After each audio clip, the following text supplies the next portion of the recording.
and welcome to the Cable Life series.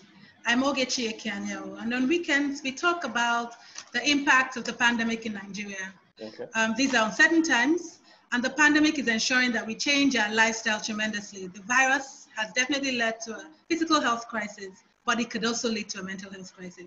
Today we have with us Ayo Ajayigbe. He is the lead clinical psychologist at Olive Prime Psychological Services in Abuja. Thank you for joining us, Ayo. Welcome. Yeah, so as people navigate these very, very uncertain times, uncharted paths as well, and living in lockdown, social distancing, and just generally adopting heightened public health measures. They're having to wear masks and frequently wash their hands.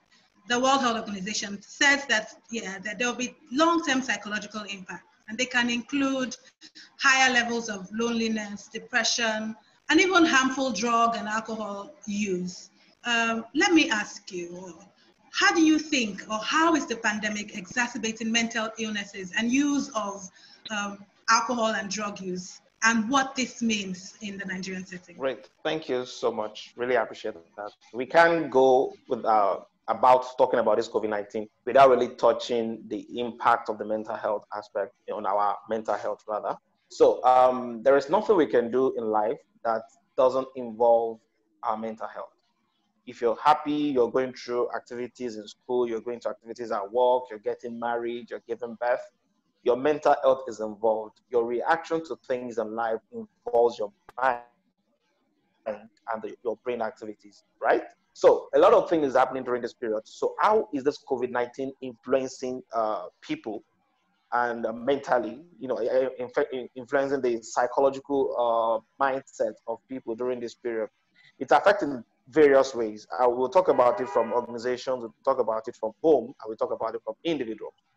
From the organization aspect in terms of employees and employer, this is a period that people are very, very more concerned, and they are feeling threatened if they're going to contact, get infected or not. That alone, the threat alone can create an anxiety, another form of panic within the people. And if it's not properly managed, it could, exacerbate and become something, serious that the person will have, even may get to a point where you'll be taking medications to deal with it. And another way that it's also affecting people is information overload versus the uncertainty. There's a lot of information going on around now. You have information on Twitter, let me just say social media as a whole. You're reading the news, and there's a possibility for you to even be getting the wrong information. And all this information coming together can influence your mindset, can create the fear, can create the anxiety. And probably you're thinking, when would it be the next time? Or, okay, will I be the next person that will be infected?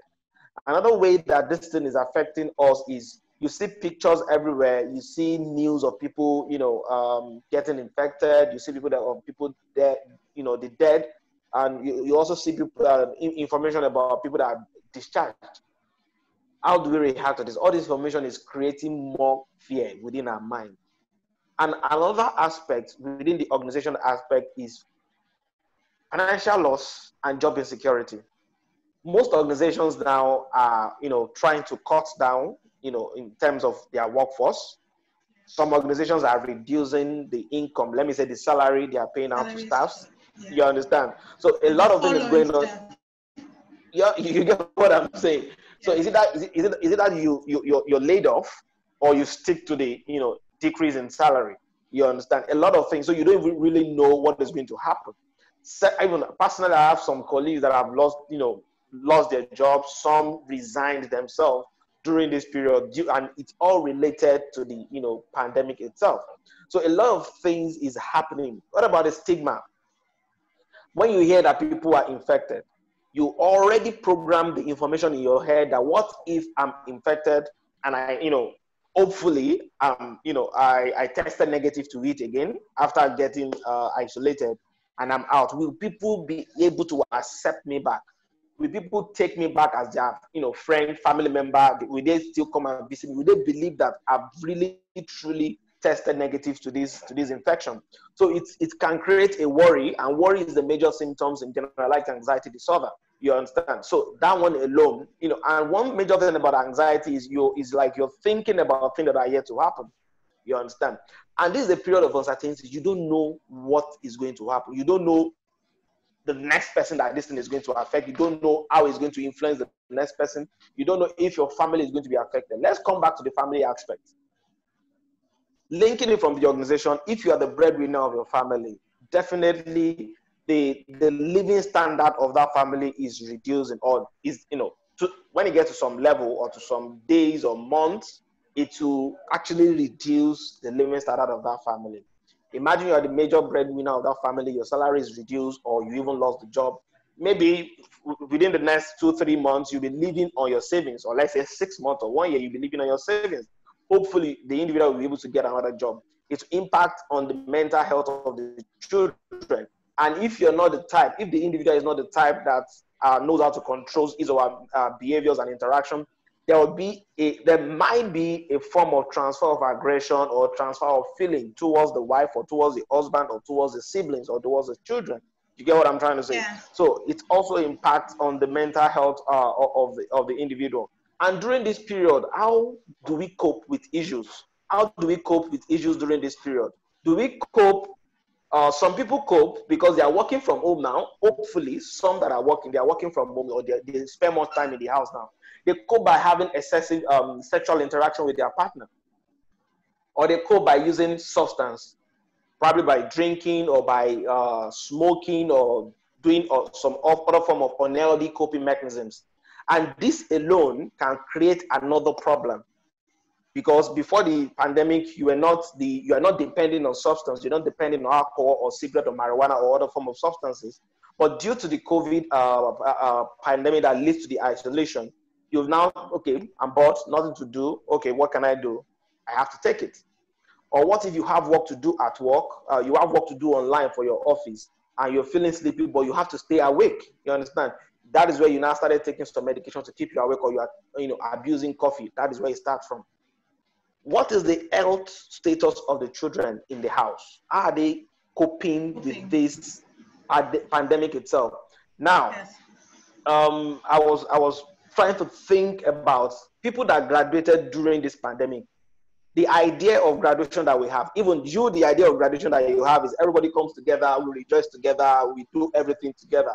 But this one, it's like I'm graduating just now. You just show me my certificate, or I'm showing you my certificate, and you say, congratulations, we are hereby, it can still give me a sense of loss of achievement. Yes, a form of loss of achievement. So I don't see it. Yes, the paper said I'm a graduate, but I may not see it as I'm graduated, because the way my siblings, my older friends did their graduation is definitely different from mine.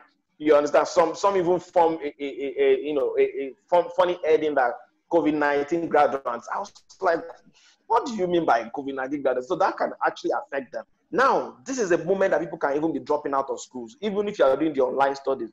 How are we sure that students are really motivated to do the online studies? How are we sure that they are even logging in? Because if the mother or the parent is supposed to be working online also, how are we sure the child is logging in and focusing and jotting down and writing? These are genuine problems that you raise. These are genuine problems that you raise. As a parent, I know that that's a problem for me. So you're right to say that these are the things that parents are coping with. Also, when you were talking, you spoke about the barrage of information overload that people are having to deal with. Yes. But you see, people have to keep themselves updated. They have to know the science of the pandemic, how to deal with it, what to do to prevent it. Yeah. But so what do we advise? How do we advise that they tune off completely? How do they manage this information overload? Thank you so much. I know myself. There's one issue that happened in Abuja here where a lady killed her boyfriend or so. And I was invited to a TV station, and I told the host that I've not read about it. I heard about it, but I've not read about it. When I see the news, I ignore the news. I'll be like, oh, this news is all over the world. I'm a psychotherapist. Listening to people every day, I listen to people's issue every day on a daily basis. Now, you're not telling me to hide that. I'm not ready for the news. Whenever I'm ready for it, I will read the news. I will go through the news. I will get the details of the news. If you know that you are the type that may not be able to cope, or the load of information is getting too much on you, please do away with it. Funny enough, I think I was driving to work and I heard that Nigeria is on 20, the numbers of infected people are like 26,000. Maybe the last news I got was maybe 6,000, because I've tried as much as possible to move away from, because I don't want to add that, to me. So if you know yourself that the information you are getting is really, really getting to you, I think try as much as possible to move away from it. This is a time for you to cope with your current situation by reaching out, creating connection with family, friends online, creating connection with, if you are the type that is religious, go to mosque, do your prayers in your room. You can even do Zoom mosque or Zoom prayer together with your people on the mat, or you go to church, you do your online studies, online services, just to keep connection. And if you know that you are not coping very well, one of the ways to cope is to speak with a therapist online, speak with a licensed psychologist online. Or if the person is closer to you, we have several facilities like our facility. When you come in, we check your temperature, you wash your hand, you sanitize everything, and we have a bigger therapy room where you sit down at distance also. So if you know that this thing is getting to you, just try to book a session and to help yourself. Because even if the mind is not at rest, if the mind is not functioning properly, that job, you won't be able to do it. That friend, you won't be able to make the connection. The studies you're doing online, your mind will not be there. You've seen people that have called that, oh, I'm supposed to write something over the past 2 months. I'm not able to do it. What is going on? Motivation is lost. Attention and concentration is affected. They don't just want to stand up. Poor appetite, poor sleep pattern, weight loss, loss of interest in pleasurable activities. A lot of things are coming up. So the best thing to do during this period is, if you know you can't accommodate all this information, to be updated. But if you know that being updated is affecting your mental health, or is creating palpitation, tightening of the chest, back pain, neck pain, headache, anywhere around your head, please move away from the information for some time, and try to reach out to professionals to help you out at that time. I think that's what I will say. It's not compulsory for you to be updated with information that is causing more panic for you, from my home perspective anyways. So for me, I'd say they should reach out to professionals and also move away from social media, also create family connections. Thank you. Yeah, so let me follow up on creating family connections. I mean, as a psychologist, you're already touting that as a means to cope, as a way to cope with adversities. But it's not just you who says that. Research shows that social networks and relationships are a great way to manage and to deal with adversity. There's research, there's other psychologists who say that. But the nature of the virus itself requires us to limit social interactions, and at least physically. So what is the possible consequence of limited physical and social interactions at this point? Great. Let's go back to the example I gave earlier. The idea of school to children is what? We have to go somewhere. This building is school. This building is house. Now, this child is doing school in the house, is doing house in the house. I hope you understand what I'm trying to say. Yes. So that can create confusion. It can create confusion, and you can start changing the ideas on the child's mind. It can create a cognitive dissonance, whereby we have to, the child is even confused. So it's not that the child is not interested in academics. It's not that the individual is not interested in working or doing the office job, but the individual is used to standing up, going to work in a different environment and coming back. But now, due to physical limitation and physical distancing, I have to stay. Let's even assume people that are living in one-bedroom apartment. It is your room where you work. It is your room where you sleep. It is your room where you eat. It is your room where you do everything. Even if you are living in a 3-bedroom duplex or something, it is still the same building. So it can even limit your performance at work. And if your HR or the person evaluating your work during this period is not sensitive to these factors, they may think your performance is dropping. due to your own personal characteristics. And they may need to understand that there are some social, environmental factors that may be, influencing your performance. The same thing applies to, to children also. So it can cause confusion. It can, create reduced job performance. It can also lead indirectly to reduced life productivity and even life satisfaction. And this is the period due to the physical distancing. I wake up before I go to work. My wife wake up. She goes to work. The children wake up. They go to their schools or their place of work. But now we are all together. We are seeing each other's faults, limitations, things that the time has been helping us to avoid.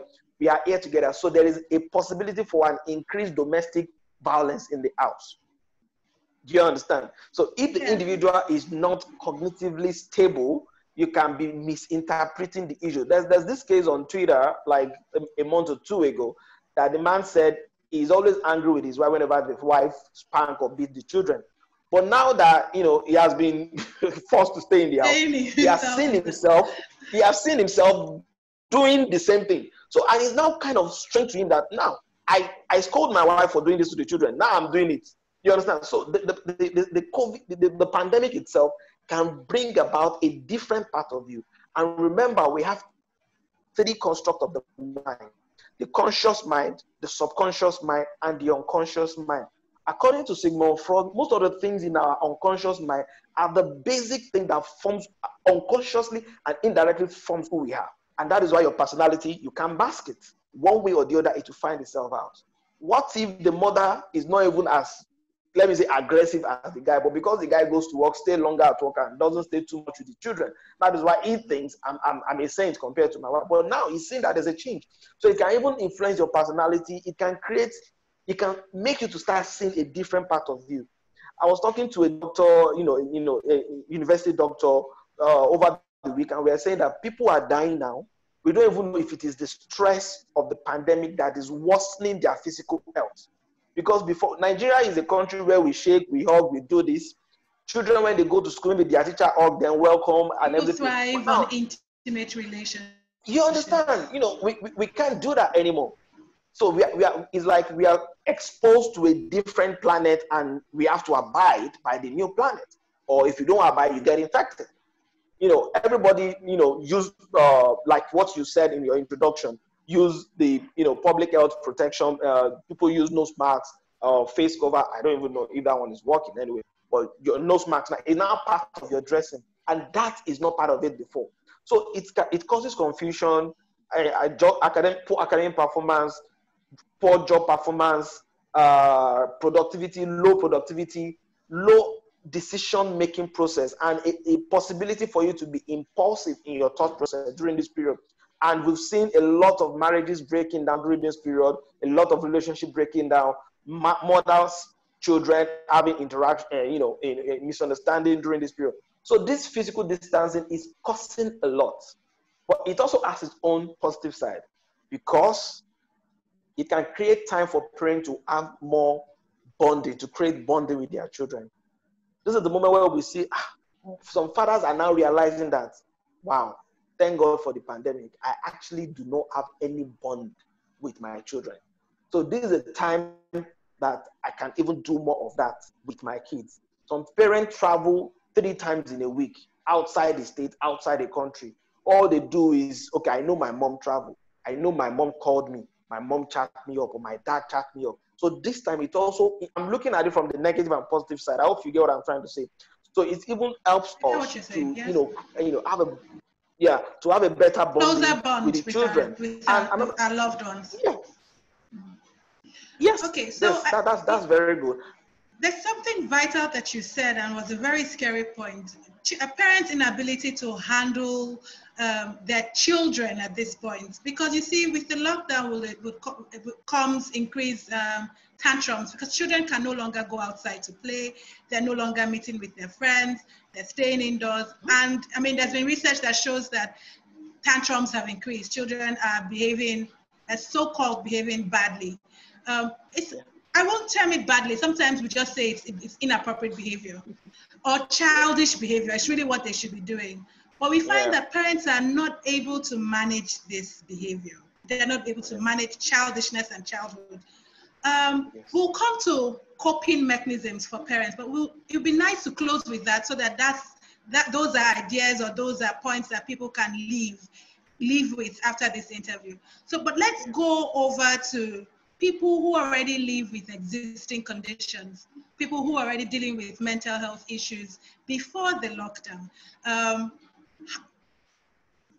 imagine that this would be a very difficult time for them. In your practice, what have you observed? Thank you so much. I'm very, very happy that we are talking about this, because if people that are with no underlying mental health issue or no currently diagnosed mental health issue, let me put it that way,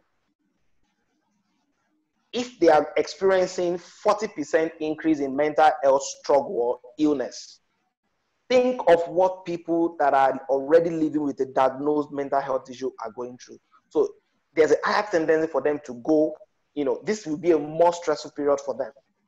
You understand? So people are going through a lot. So this is a moment where we see more relapse. Even people that have been on remission or that have been stable over time, this is a period where they will just call. I've seen people call me by 2 a.m., 3 a.m., 1 a.m., and I can't drive out due to the lockdown, but I'll be like, okay, how can I keep you stable till the morning when I can drive down to see you, or when you can drive down to the facility?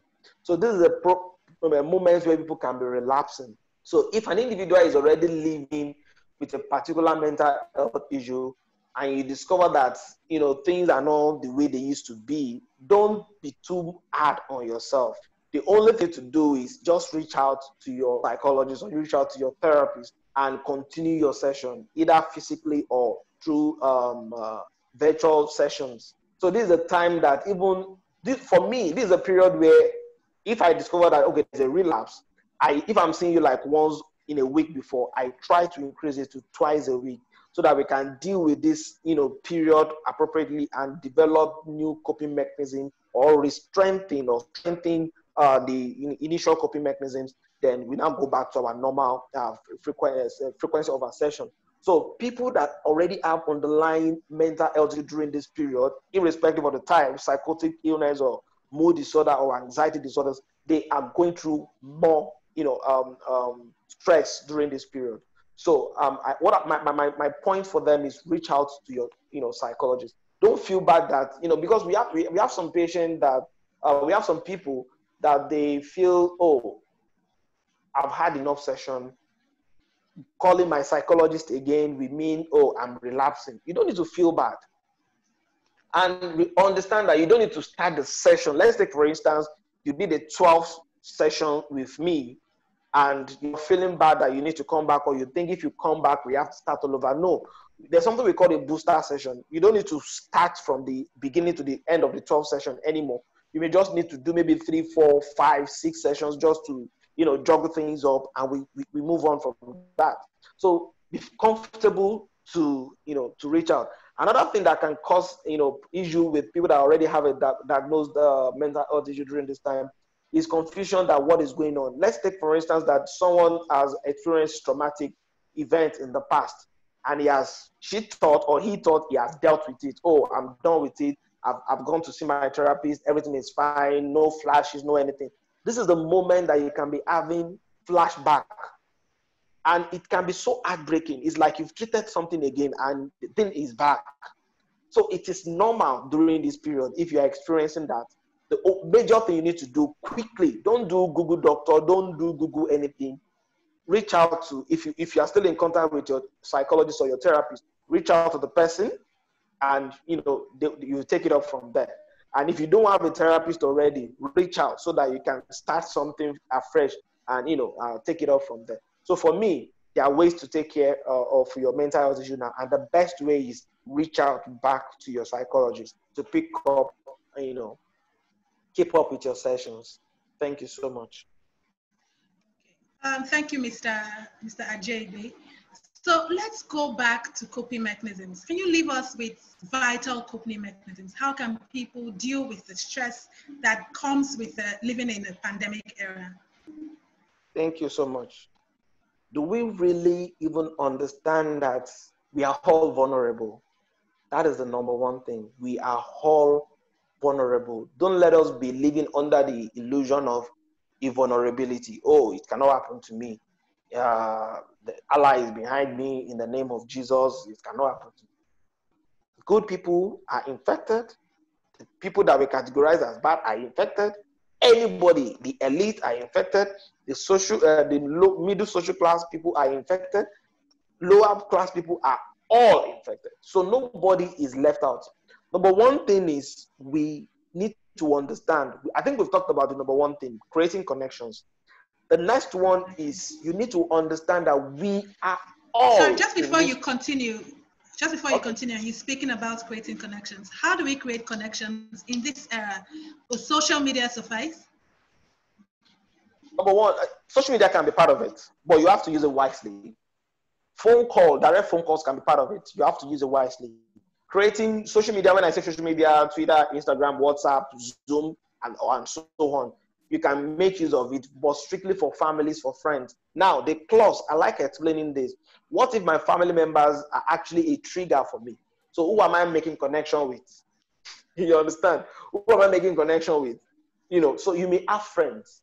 Even some of the things we do is, even for us, we even create a social group, like an online group sessions for some of our people that have contacted us for services before. So just for us to, keep across, some of our therapists, we join the groups, you see, similar faces, we joke, we create new connections amongst ourselves and things that we can do, we share.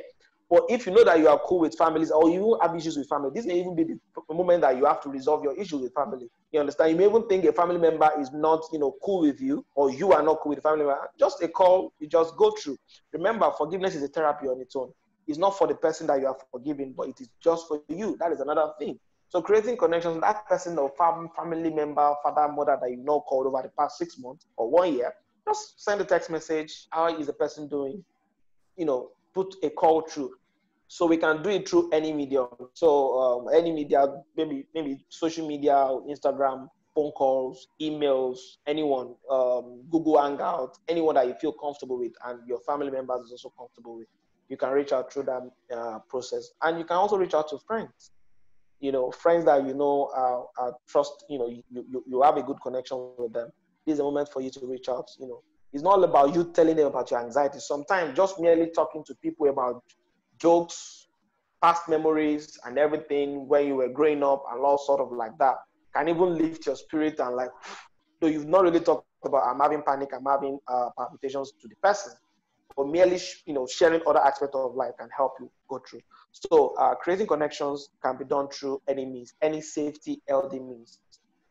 That's for me. Is that okay? So go on. Yeah, you were talking. Okay. That's one means. All right. So yes, number two is one means. So you all need to understand the coping mechanisms before I interrupted. Great. Number two is you need to understand that all living individuals in the world are going through the same thing. Sometimes we get devastated, we get worried, we get bothered, thinking we are the only one going through this issue. Thinking, oh, I'm the only one in this problem, this life is this life is that, this, that, and that. But understanding that everybody is going through this and we all have to survive during this period. And number three is don't be too hard on yourself. Set goals, have structures, and make them to be achievable goals and structures. Yes, probably you are working from home. Don't think you can still do the normal 12 hours or 8 hours work that you do when you go to the office. Because probably when you are in the office, you have other staff to support you. You have assistants. You have other things to support you. But during this period, you are the only one in the house. You are your own secretary. You are your own everything. So nobody is helping you during this period. So set reasonable goals. If it's to work 3 or 4 hours in a day, set those goals. And try as much as possible not to be too hard on yourself. Number three is understand your coping mechanisms. Understand your unhealthy thinking pattern. Because this is actually the base of what forms an abnormal or psychological issues. The way we think. So I said something earlier that call a family member. And you pick up the phone, you call the family member, and the person didn't pick. Oh, I said it. The person hates me already. He doesn't like me already. That's why he didn't pick. What if the person is not with the phone? So we also need to understand and put other people into consideration when we are making decisions. And number, I think 4 or 3, I don't know. I said something earlier when I was talking about, when you asked the question about people that are living with diagnosed mental health issues. And I corrected myself when I said, I made a statement like, some of us we have underlying mental health issue, but we don't know. So we may be struggling during this period, and we may think, I can handle it, I can handle it. But during this period, people that are having mild psychological issues that they have already, they were coping with it before, without the help of any therapist or any psychologist. This is the moment that mild symptoms can move from moderate to a severe level. So you may be experiencing a lot of stress during this period, and you may be wondering, where is this coming from? What is going on with me? Something is wrong with me. A lot of things is wrong with me. This is a moment where you need to let go of the stigma. Reach out to a therapist or a licensed psychologist. This is the moment.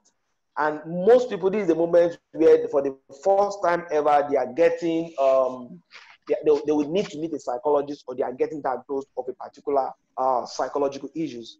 Remember, psychological issues are not a death sentence.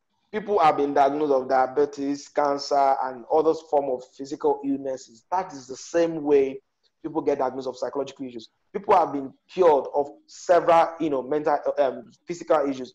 And that is the same way you will learn how to manage other psychological issues also. So there is nothing bad about it. Finally, remember that things will ease off gradually. Things will definitely ease off gradually.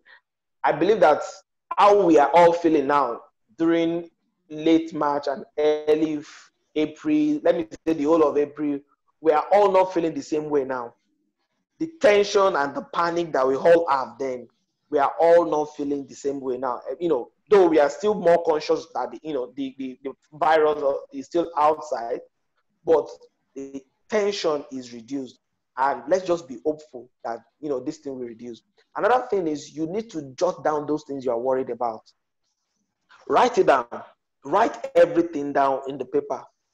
So it's like you are pouring your mind out in the paper. The next thing you need to write is write good memories. Write them down. I always try to remind yourself, play with those good memories just to help you out of those dark moments, right? Yeah. Another thing you can do for yourself as parents is to know that this is the moment that you need to be more observant. So what do I mean by that? Children have 2 homes, right? Their parents' house and the school. Do you understand? So before, they spend like, let's say 9 to 4, that's like roughly 8 hours or more in school. So most of those things, it's observed by the teachers. All they do is give you reports. So this time around, they are there with you in the house. So you need to get yourself aware about mental health issues or behaviors that are common to children. Because if we don't take care of their mental health during this period, several studies have made us to understand that 50% of psychological issues are developed in childhood and adolescence. And as they grow up into early 20s, it increases by up to 70%. So there's a possibility for you to have, I don't want to use the word planted, or expose children to a predisposing factor or a precipitating factor, even in the childhood and adolescent stage, though they may not exhibit the symptoms, but it is when they grow, you'll now be seeing different behavioral deficits. A child that doesn't beat, that doesn't span, that doesn't play with food, that doesn't bedwet, and now suddenly bedwet over time, and it's something you need to check.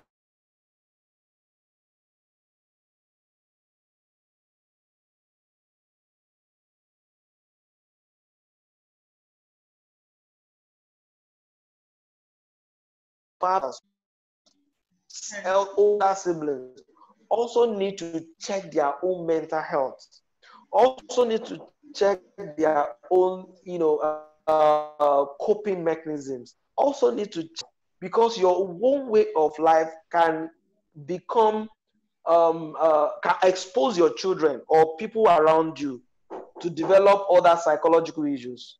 So there's a lot of things we need to focus on. And we need to understand that we all need to go through this together, because we are all dealing with these psychological issues. We are all having the possibilities of experiencing all the psychological issues. So we need to understand that very, very clearly. You understand? So for me, I think with those 5 points, I can say we are all okay. I can say we are okay with those 5 points. And if you can, go with it, know that you are not alone. Create connections, write down the worries. Also try to remember past good memories and focus on them. If you discover that you are not coping, and deal with handle it. Don't do I can handle it. Don't do I can deal with it. Please reach out to professionals, online. There's not, and make sure they are licensed professionals, so you know that you are not exposing yourself to other people. Someone I've conducted therapy for someone before, and the person said, "Can I see your license?" All I did was I showed the person my license. This is it. So you'll be more comfortable that you're talking to, the right person. So that's just it for me. Thank you so much, Ayo. Thank you for joining in. What I have taken from this conversation is to be hopeful during this period and deal in compassion with yourself and with other people. Yes. Thank you so much. Have a great evening. And you too. Bye. Yeah, bye.